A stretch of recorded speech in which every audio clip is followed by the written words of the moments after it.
Ang susunod na programa ay may tema at eksenang hindi angkop sa mga batang nanonood.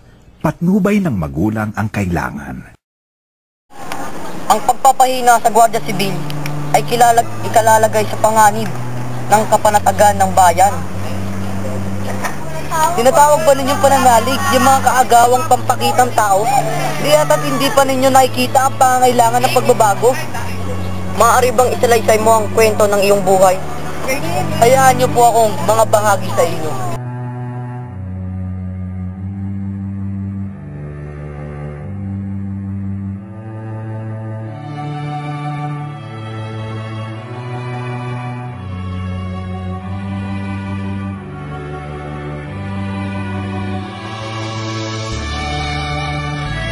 Mga 60 taon na ngayon marahil na ang aking ninunong lalaki na naninirahan sa Maynila at naglilingkod bilang isang tenedor de libros sa bahay ng isang mga ngalakal na Kastila. Isang gabi, nagkaroon ng malaking tunog sa almasen at ang aking nuno, ang nang mamatay ang nunong lalaki, naglagalag sa gubat ang nunong babae.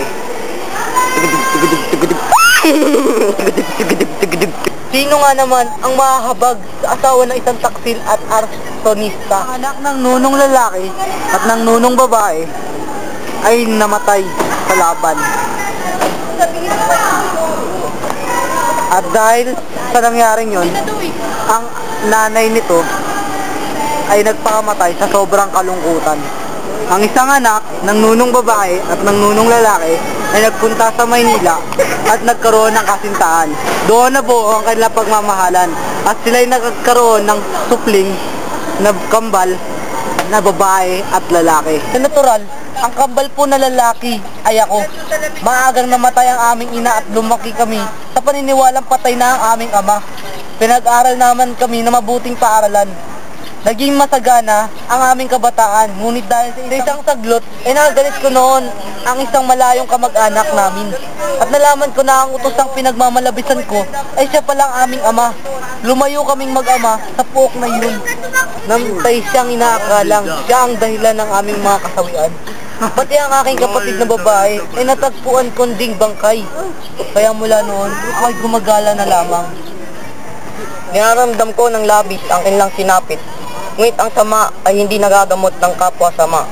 Maghintay tayong lahat. Sa ating mga kasawian ay may malaking kasalanan din tayo. Salamat po sa inyo. Ngunit para na rin po sa inyong kapakanan, simula po ngayon parang hindi na nyo na po ako kilala.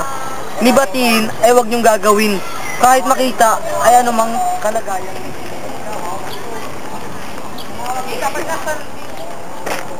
Ano ang sasabihin ko sa akin? Parating mo sa kanya na tanging kamatayan lamang ang makakahadlang sa pangako ni Elias. Gayon, kailan ka aanib sa amin? Sa sandaling, ipasya na ng inyong kapitan. Dumating na ang takdang panahon sa pagkilos. Magaling, paalam na. Kayo na akin na pagtanto na si Ibarra ay isang binata na kalulugod. Nung una, ang totoo ay hindi maganda ang naging palagay ko sa kanya. Siya ay may kapusukan, ngunit siya ay marunong. Kaibigan, nagayad ba si Maria Clara sa akin? Ewan ko, pero ang sabi niya, limutin mo na siya.